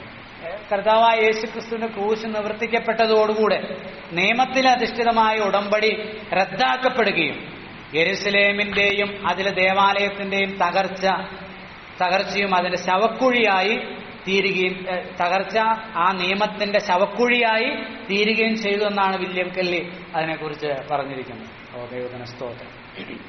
മൂന്നാമത്തെ കാര്യം, എന്തുകൊണ്ടാണ് യേശുക്രിസ്തുവിന്റെ ശുശ്രൂഷയിൽ താൻ ശ്രേഷ്ഠനായിരിക്കുന്നത് എന്നുള്ളതിന്റെ മൂന്നാമത്തെ കാര്യം 9-ാം അധ്യായത്തിന്റെ 1 മുതലുള്ള വാക്യങ്ങളിൽ നമ്മൾ കാണുകയാണ്. 9 അധ്യായത്തിന്റെ 1 മുതൽ ഒടുവിലത്തെ വാക്യം വരെ നമ്മൾ ചിന്തിക്കും. എന്നാൽ ഇന്ന് ചില വാക്യങ്ങൾ മാത്രം ഒന്ന് ഓടിച്ചൊന്ന് പറഞ്ഞു പോകാം. നമുക്ക് വായിക്കാം. എന്നാൽ ആദ്യ നിയമത്തിനും ആരാധനയ്ക്കുള്ള ചട്ടങ്ങളും ലൗകികമായ വിശുദ്ധ മന്ദിരവും ഉണ്ടായിരുന്നു. ഒരു കൂടാരം ചമച്ചു. അതിന്റെ ആദ്യ ഭാഗത്ത് നിലവിളക്കും മേശയും കാഴ്ചയപ്പവും ഉണ്ടായിരുന്നു. അതിന് വിശുദ്ധ സ്ഥലം എന്നത്. രണ്ടാം ശേഷിയിലേക്ക് പിന്നിലോ അതിവിശുദ്ധം എന്ന കൂടാരം ഉണ്ടായിരുന്നു. അതിൽ പൊന്നുകൊണ്ടുള്ള ധൂപകലശവും മുഴുവനും പൊന്നുപൊതിഞ്ഞ നിയമപ്പെട്ടവും അതിനകത്ത് മഞ്ഞായിട്ട് വെച്ച പൊൻപാത്രവും അവരവന്റെ തവസ്ഥ വഴിയും നിയമത്തിന്റെ കൽപ്പനകളും അതിന്റെ മീതെ കൃപാസനത്തെ മൂടുന്ന തേജസ്സിന്റെ കെരൂബുകളും ഉണ്ടായിരുന്നു. അതിപ്പോൾ ഓരോന്നായി വിവരിക്കാനും കഴിയില്ല. ഇവ ഇങ്ങനെ തീർന്ന ശേഷം പുരോഹിതന്മാർ നിത്യം മുൻകൂടാരത്തിൽ നിന്ന് ശുശ്രൂഷ കഴിക്കും. രണ്ടാമത്തേതിനോ ആണ്ടിലൊരിക്കൽ മഹാപുരോഹിതൻ മാത്രം ചെല്ലും. രക്തം കൂടാതെയല്ല. അത് അവൻ തന്റെയും ജനത്തിന്റെയും അബദ്ധങ്ങൾക്ക് വേണ്ടി അർപ്പിക്കും. മുൻകൂടാരം നിൽക്കുന്നേരത്തോളം വിശുദ്ധ മന്ദിരത്തിലേക്കുള്ള വഴി വെളിപ്പെട്ടില്ല എന്ന് പരിശുദ്ധാത്മാവ് ജനനെ സൂചിപ്പിക്കുന്നു. ആ കൂടാരം ഈ കാലത്തേക്ക് ഒരു സാദൃശ്യമത്രേ. അതിനൊത്തവണ്ണം ആരാധനക്കാരുടെ മനസാക്ഷിയിൽ പൂർണ്ണ സമാധാനം വരുത്താൻ കഴിയാത്ത വഴിപാടും യാഗവും അർപ്പിച്ചു പോരുന്നു. അവ ഭക്ഷ്യങ്ങൾ, കാരീയങ്ങൾ, വിവിധ സ്നാനങ്ങൾ എന്നിവയോടുകൂടെ പുനീകരണ കാലത്തോട് ചുമത്തിയിരുന്ന ജഡീക നിയമങ്ങളത്രേ. മതി. അതായത് നമ്മൾ 2 കാര്യം കണ്ടു. 1 ശ്രേഷ്ഠമായൊരു മന്ദിരത്തിൽ, 2 ശ്രേഷ്ഠമായൊരു നിയമത്തിന്മേൽ ശുശ്രൂഷിക്കുന്നു. മൂന്നാമത്തെ കാര്യം, യേശുക്രിസ്തു തന്റെ ശുശ്രൂഷയിൽ, അതായത് താൻ ചെയ്ത ശുശ്രൂഷയിൽ മറ്റ് പുരോഹിതന്മാർ അല്ലെങ്കിൽ അഹരോന്യ പുരോഹിതന്മാർ ചെയ്ത ശുശ്രൂഷയേക്കാൾ ശ്രേഷ്ഠമായൊരു ശുശ്രൂഷ താൻ നിവർത്തിച്ചിരിക്കുകയാണ്. അതായത് അത് ഇങ്ങനെ താരതമ്യം ചെയ്യുക. അതായത് അഹരോന്യ പുരോഹിതൻ അല്ലെങ്കിൽ മഹാപുരോഹിതൻ ഈ ദേവാലയത്തിൽ ഇവിടെ ഉണ്ടായിരുന്ന വിശുദ്ധ മന്ദിരത്തിൽ ചെയ്ത ശുശ്രൂഷ കൊണ്ട് സാധിക്കാത്ത കാര്യങ്ങളും എന്നാൽ യേശുക്രിസ്തു താൻ ചെയ്ത ശുശ്രൂഷയാൽ സാധിച്ച കാര്യങ്ങളും തമ്മിലുള്ള ഒരു താരതമ്യമാണ് 9-ാം അധ്യായത്തിൽ പറഞ്ഞിരിക്കുന്നത്. അത് നമ്മൾ ഒത്തിരി ഒത്തിരി വിശദീകരിക്കുമ്പോൾ അത് കോംപ്ലിക്കേറ്റഡ് ആവും. അപ്പൊ അങ്ങനെ ആകാതിരിക്കാനായിട്ട് ലളിതമായിട്ട് അതൊന്ന് അവതരിപ്പിക്കാം എന്ന് ഞാൻ കർത്താവ് ശരണപ്പെടുകയാണ്. എന്നാൽ ആദ്യ നിയമത്തിനും ആരാധനയ്ക്കുള്ള ചട്ടങ്ങളും ലൗകികമായ മന്ദിരവും ഉണ്ടായിരുന്നു. അതൊന്ന് ഇടാവോ? ആദ്യ നിയമം എന്ന് പറഞ്ഞാൽ പഴയ നിയമം. 10-ാം അധ്യായത്തിന്റെ ടാബർനാക്കിൾ, ഹോൾ ടാബർനാക്കിൾ ഒന്ന് ഇടാം. 10-ാം അധ്യായത്തിൽ നമ്മളത് കാണുന്നുണ്ട്. 10-ാം അധ്യായത്തിന്റെ 9-ാമത്തെ വാക്യത്തിൽ ഈ വാക്കുണ്ട്.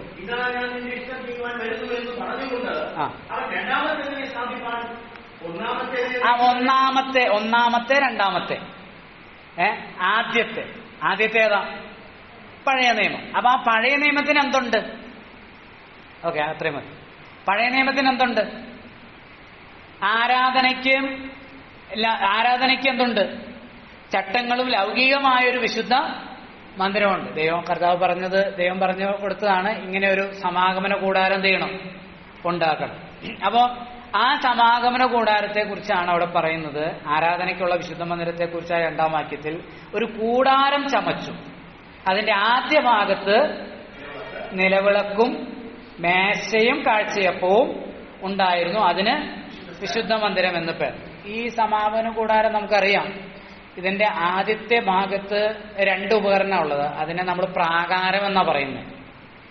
ശരിക്കും തിരുനിവാസം എന്ന് പറയുന്നത് ആ മൂടി വെച്ചിരിക്കുന്നതാണ്. അതാണെന്ത്? നിങ്ങളെപ്പോ പഴയ നിയമം വായിച്ചാലും തിരുനിവാസം അല്ലെങ്കിൽ കൂടാരം എന്ന് നമ്മൾ കാണുമ്പോൾ അതാ ഉദ്ദേശിക്കുന്നത്. സമാഗമന കൂടാരം എന്ന് പറയുമ്പോൾ ഈ മുഴുവനായിട്ടുള്ള ഭാഗമാണ്. അതിലെ ആദ്യത്തെ ഭാഗത്തേക്ക്, ആ മുറ്റത്തേക്ക്, പ്രാകാരത്തേക്ക് എല്ലാവർക്കും എന്തുണ്ട്? സാമാന്യ ജനത്തിന് പ്രവേശനമുണ്ട്. അവിടെ 2 ഉപകരണമേ ഉള്ളൂ. എന്തൊക്കെയാണ്? യാഗപീഠവും താമ്രത്തൊട്ടിയും. പശുക്കളെയും കിടാങ്ങളെയും അതുപോലെ ആട്ടുകൊറ്റന്മാരുടെയും പ്രാവിനെയും ഒക്കെ യാഗം അർപ്പിക്കുന്ന യാഗപീഠവും പിന്നെ അവിടെ കഴുകുവാനായിട്ടുള്ള താമ്രത്തൊട്ടിയുമാണ് ഉള്ളത്.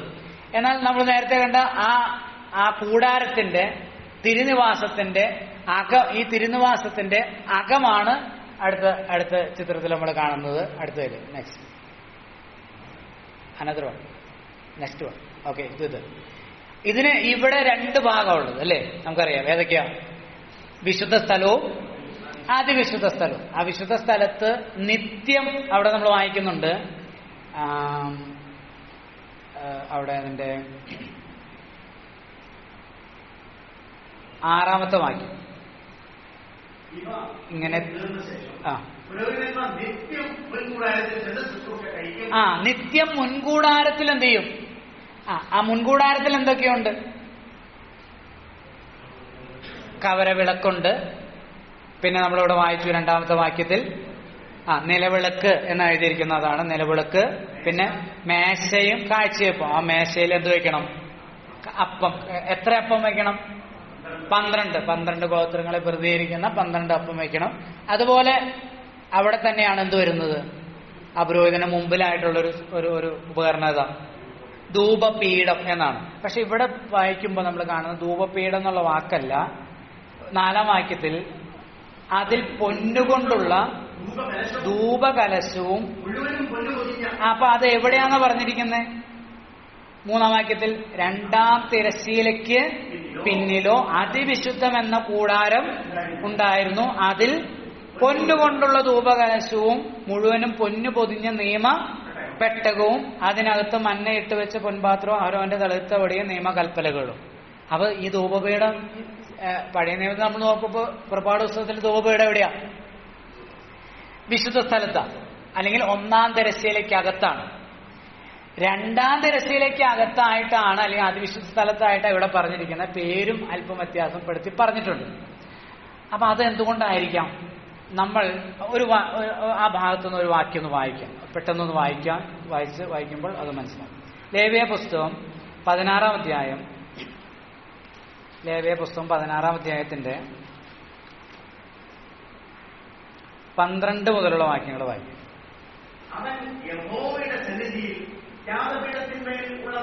ഒരു സെക്കൻഡ്, ഒരു ഇൻട്രൊഡക്ഷൻ ഒന്ന് പറഞ്ഞോട്ടെ. അതായത് ഇവിടെ പറയുന്ന കാര്യം, അതായത് നമ്മളിപ്പോ വായിക്കുന്നിടത്ത് ആരെക്കുറിച്ചാണ് പറയുന്നത്? മഹാപുരോഹിതന്റെ ശുശ്രൂഷയെ കുറിച്ചാണ് പറയുന്നത്. മഹാപുരോഹിതന്റെ ശുശ്രൂഷ. മഹാപുരോഹിതന് എന്നും ശുശ്രൂഷയുണ്ടോ? ഇല്ല. അതാണ് നമ്മൾ 6-ാം വാക്യത്തിൽ വായിച്ചത്. പുരോഹിതന്മാർ നിത്യം മുൻകൂടാരത്തിൽ എന്ത് ചെയ്യും? ശുശ്രൂഷ ചെയ്യണം. എന്നും വിളക്ക് കത്തിക്കണം, അതിന്റെ കരിന്തിരി കെടുത്തണം, അത് വിളക്ക് തുടയ്ക്കണം അല്ലേ? അതുപോലെ മേശമേലുള്ള അപ്പം മാറ്റണം. ധൂപയിടത്തിന്മേൽ രാവിലെയും വൈകുന്നേരം എന്ത് ചെയ്യണം? ധൂപം ഇടണം അല്ലേ? അതെന്നും ചെയ്യുന്നതാണ്. പക്ഷെ അതിവിശുദ്ധ സ്ഥലത്ത് 2-ാം തിരശ്ശീലയ്ക്ക് അകത്ത് അല്ലെ, പിമ്പിലോ അത് നമ്മൾ വായിച്ചു. അവിടെ ആരാ പോകുന്നത്? മഹാപുരോഹിതനാണ് പോകുന്നത്. വർഷത്തിൽ ഒരിക്കൽ മാത്രം. 7-ാം വാക്യത്തിൽ നമ്മൾ വായിക്കുന്നുണ്ട്, വർഷത്തിൽ ഒരിക്കൽ മാത്രം. അപ്പൊ അതിനെ കുറിച്ചാണ് എവിടെ പറയുന്നത്? എബ്രായ ലേഖനം 9-ാം അധ്യായത്തിൽ നമ്മൾ പറഞ്ഞുകൊണ്ടിരിക്കുന്നത്, ലേഖനകർത്താവ് പറയുന്നത്.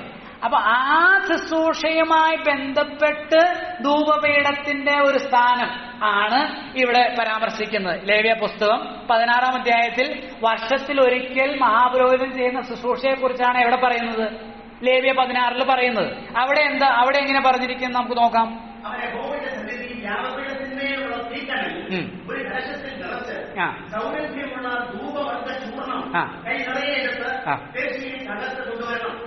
കണ്ടോ, അവൻ എവിടെ കൊണ്ടുവരണം? ആര്? മഹാപുരോഹിതൻ. മുന്നിലുള്ള കാര്യങ്ങൾ പിന്നീട് വായിക്കാം, ഇന്ന് നമുക്ക് അതിനെ സമയമില്ലാത്തതുകൊണ്ട് പെട്ടെന്ന് പറയും. അപ്പൊ ഈ മഹാപുരോഹിതൻ എന്ത് ചെയ്യണം? ധൂപ കലശം എടുക്കണം. ധൂപപീഠമല്ല, ധൂപ കലശം, ധൂപക്കുറ്റി വീശുന്ന പോലത്തെ അത് തന്നെ, അതെടുക്കണം. അതിനകത്ത് എന്താ എടുക്കണ്ടേ? യാഗപീഠത്തിൽ നിന്ന് തീ എടുക്കണം. ആ തീ എടുത്തിട്ട് അതിനകത്ത് തീ മാത്രമേ ഉണ്ടാകുകയുള്ളൂ. പക്ഷെ അകത്ത് ചെല്ലുമ്പോ അതിനകത്ത് എന്തിടണം? ധൂപമരക്കം ഇടണം, ധൂപം ഇടണം. ഓക്കെ, അങ്ങനെ തിരശ്ശീലയ്ക്കകത്ത് അതെന്ത് ചെയ്യണം? കൊണ്ട്, അതായത് രണ്ടാം തിരശ്ശീലയ്ക്കകത്തേക്ക് എന്തുകൊണ്ട് ചെല്ലണം? ധൂപ കലശം കൊണ്ടു ചെല്ലണം.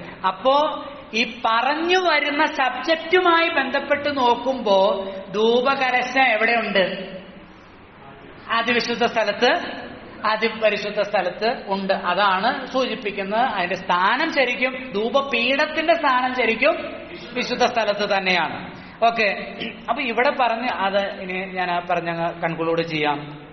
ഇവിടെ പറഞ്ഞു വരുന്ന കാര്യം താഴേക്ക് നമ്മൾ വായിക്കുമ്പോൾ 4-ാം വാക്യത്തിൽ, 5-ാം വാക്യത്തിൽ, അതിനു മീതെ കൃപാസനത്തെ മൂടുന്ന തേജസ്സിന്റെ കിരൂബുകളും ഏതിന്റെ മീതെ? അതിവിശുദ്ധ സ്ഥലത്തിനകത്ത് എന്തുണ്ട്? ഒരു ഉപകരണേ ഉള്ളൂ, ഒറ്റ ഉപകരണം. എന്താ? അതിവിശുദ്ധ സ്ഥലത്ത് ഒരു ഉപകരണേ ഉള്ളൂ. എന്താണ്? നിയമ പെട്ടകം, അല്ലെങ്കിൽ സാക്ഷ്യ പെട്ടകം, അല്ലെങ്കിൽ യഹോവയുടെ പെട്ടകം എന്ന വ്യത്യസ്ത നാമങ്ങളിൽ അറിയപ്പെടുന്ന നിയമപ്പെട്ടകം. ആ നിയമപ്പെട്ടകം ഇതാണത്. അതിനെ തണ്ട് ചെലുത്തി, എന്തിനെ തണ്ട് ചെലുത്തുന്നേ? ഒരു സ്ഥലത്ത് നിന്ന് അടുത്ത സ്ഥലത്തേക്ക് കൂടാരമല്ലേ, അപ്പൊ അത് മാറ്റി മാറ്റി അടിക്കുമ്പോൾ അത് ചുമന്നു വേണം കൊണ്ടുപോകാനായിട്ട്. ആ പെട്ടകത്തിന്മേൽ എന്ത് ചെയ്യാൻ പാടില്ല? തൊടാനായിട്ട് പാടില്ല, തൊടരുത്, അതിൽ തൊടരുത്. ഒത്തിരി ആളുകൾ പെട്ടകത്തിൽ എന്ത് ചെയ്യുന്നുണ്ട്? തൊടാൻ ശ്രമിക്കുന്നുണ്ട്. പെട്ടകത്തിൽ എന്ത് ചെയ്യരുത്? തൊടരുത്. അത് നമ്മുടെ കർത്താവായ യേശുവാണ്. അവന്റെ ശരീരമാകുന്ന സഭ, അവന്റെ വിശുദ്ധ മന്ദിരത്തിൽ അവനുമായി ബന്ധപ്പെട്ട അവന്റെ വിശുദ്ധിക്ക്, അവന്റെ മഹത്വത്തിന്, ശ്രേഷ്ഠതയ്ക്ക് ഭംഗം വരുന്ന ഒരു കാര്യത്തിലും തൊടാൻ അനുവാദമില്ല. അതിന് ആ പെട്ടകം ഗതിരമരം കൊണ്ടുണ്ടാക്കി 2.5 മുഴം നീളം, 2.5 മുഴം വീതി, 1.5 മുഴം വീതി, 1.5 മുഴം ഉയരത്തിൽ ഗതിരമരം കൊണ്ട് ഉണ്ടാക്കി പൊന്നുകൊണ്ട് പൊതിഞ്ഞ് അതിന്റെ മുകളിൽ ഒരു മൂടി. ആ മൂടിക്കാണ് എന്ത് പറയുന്നത്? കൃപാസന. ആ മൂടി പൊന്നുകൊണ്ടാണ്. ഒരു ഒറ്റ കഷ്ണം പൊന്നെടുത്ത് അടിച്ച് പരത്തിയത്, അതിന് പാകത്തിന് അളവിൽ അത് ആക്കി മൂടിയാക്കി അതിൽ നിന്ന് തന്നെ അടിച്ച് കെരൂബുകള്, 2 കെരൂബുകളെ ഉണ്ടാക്കുകയാണ് ചെയ്യുന്നത്. അതാണ് കൃപാസനം. ഇവിടെ വന്നാണ് ആര് ശുശ്രൂഷിക്കുന്ന? മഹാപുരോഹിതൻ വർഷത്തിൽ ഒരിക്കൽ ശുശ്രൂഷ ചെയ്യുന്നത്. 7-ാമത്തെ വാക്യം, രണ്ടാമത്തേതിലോ ആണ്ടിലൊരിക്കൽ മഹാപുരോഹിതൻ മാത്രം ചെല്ലും, രക്തം കൂടാതെയല്ല. അത് അവൻ തന്റെയും ജനത്തിന്റെയും അബദ്ധങ്ങൾക്ക് വേണ്ടി, തന്റെയും ജനത്തിന്റെയും അബദ്ധങ്ങൾക്ക് വേണ്ടി എന്ത് ചെയ്യും? അർപ്പിക്കും. അടുത്ത ആഴ്ച വിശദമായിട്ടത് പറയാം. 8-ാം വാക്യം, മുൻകൂടാരം നിൽക്കുന്നിടത്തോളം. ആ ഫസ്റ്റ് പിക്ചർ ഒന്ന് കാണിക്കണേ. മുൻകൂടാരം, 8-ാമത്തെ വാക്യം, മുൻകൂടാരം നിൽക്കുന്നിടത്തോളം വിശുദ്ധ മന്ദിരത്തിലേക്കുള്ള വഴി വെളിപ്പെട്ടില്ല എന്ന് പരിശുദ്ധാത്മാവ് ഇതിനാൽ സൂചിപ്പിക്കുന്നു. അനന്തരം, അതായത് ഈ മഹാപുരോഹിതന് എന്ത് ചെയ്യുന്നു? ഒന്നാമത്തെ ഇവിടെ വിശുദ്ധ സ്ഥലത്തേക്ക് പ്രവേശിക്കുന്നിടത്ത് എന്തുണ്ട്? തിരശ്ശീലയുണ്ട്. ആ തിരശ്ശീല കടന്ന് വിശുദ്ധ സ്ഥലത്ത് വന്നു. ഇനി രണ്ടാമത്തെ തിരശ്ശീല, അതാണ് 8-ാം വാക്യത്തിൽ നമ്മൾ കാണുന്നത്. 7-ാം വാക്യത്തിൽ രണ്ടാമത്തെ തിരശ്ശീല കടന്നാണ് അതിവിശുദ്ധ സ്ഥലത്തേക്ക് വരുന്നത്. അപ്പൊ അതിവിശുദ്ധ സ്ഥലത്തേക്ക് പ്രവേശിക്കുന്ന മഹാപുരോഹിതനെ പ്രാകാരത്തിൽ നിൽക്കുന്ന സാമാന്യ ജനത്തിന് കാണാൻ കഴിയുമോ? കഴിയില്ല. എന്തുകൊണ്ട്? മുൻകൂടാരം എന്ന് പറഞ്ഞാൽ ഈ തിരുനിവാസത്തിന്റെ ഫസ്റ്റ് പാർട്ട്, വിശുദ്ധ സ്ഥലം ഉള്ളത് കൊണ്ട് അതിവിശുദ്ധ സ്ഥലത്തേക്കുള്ള വഴി എന്ത് ചെയ്തില്ല? വെളിപ്പെട്ടില്ല. അതാണ് 8ാമത്തെ വാക്യത്തിൽ. മുൻകൂടാരം നിൽക്കുന്നിടത്തോളം വിശുദ്ധ മന്ദിരത്തിലേക്കുള്ള വഴി വെളിപ്പെട്ടില്ല എന്ന് പരിശുദ്ധാത്മാവ് ഇതിനാൽ സൂചിപ്പിക്കുന്നു. ആ കൂടാരം ഈ കാലത്തേക്കൊരു സദൃശ്യമത്രേ. അതിനൊത്തവണ്ണം ആരാധനക്കാരന് മനസാക്ഷിയിൽ പൂർണ്ണ സമാധാനം വരുത്തുവാൻ കഴിയാത്ത വഴിപാട് യാഗം അർപ്പിച്ചു പോരുന്നു.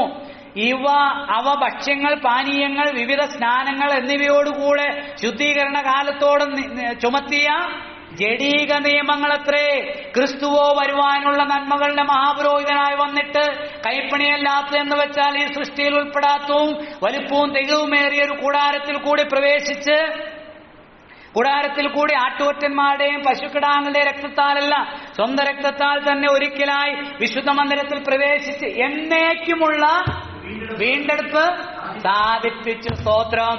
ഈ മഹാപുരോഹിതന്മാര് കയറി ഓരോ വർഷവും ചെയ്ത് വീണ്ടും വരുന്നു, അടുത്ത വർഷം വീണ്ടും പോകുന്നു. എന്നേക്കും ആർക്ക് വേണ്ടിയാണോ ശുശ്രൂഷ ചെയ്യുന്നത് അവർക്ക് വേണ്ടി എന്നേക്കും ശുശ്രൂഷ തികയ്ക്കുവാൻ, അവരുടെ പാപങ്ങൾക്ക് പരിഹാരം വരുത്തുവാൻ അവർക്ക് ഒരു നാളും കഴിയുന്നില്ല. ക്രിസ്തുവോ വരുവാനുള്ള നന്മകളുടെ മഹാപുരോഹിതനായി വന്നിട്ട് ആട്ടുകൊറ്റന്മാരുടെയും കാടക്കിടാങ്ങളുടെ രക്തം കൊണ്ടല്ല, സ്വന്തം രക്തത്താൽ തന്നെ ഒരിക്കലായി അടിവരയിടണം, ഒരിക്കലായി വിശുദ്ധ മന്ദിരത്തിൽ പ്രവേശിച്ച് എന്നേക്കുമുള്ള വീണ്ടെടുപ്പ് സാധിപ്പിച്ചു. സ്തോത്രം. അതുകൊണ്ട് അവന്റെ അടുക്കൽ ചെല്ലുന്നവര് പ്രാകാരത്തിലല്ല നിൽക്കുന്നത്. ചേട്ടാ, നമ്മളെവിടെയല്ല, പ്രാകാരത്തിലല്ല. ഒരു പുരോഹിതന്റെ മുമ്പിൽ പോയി ഓച്ചാനിച്ച് നിൽക്കേണ്ട ആവശ്യം യേശുവിൽ വിശ്വസിക്കുന്നവർക്കില്ല.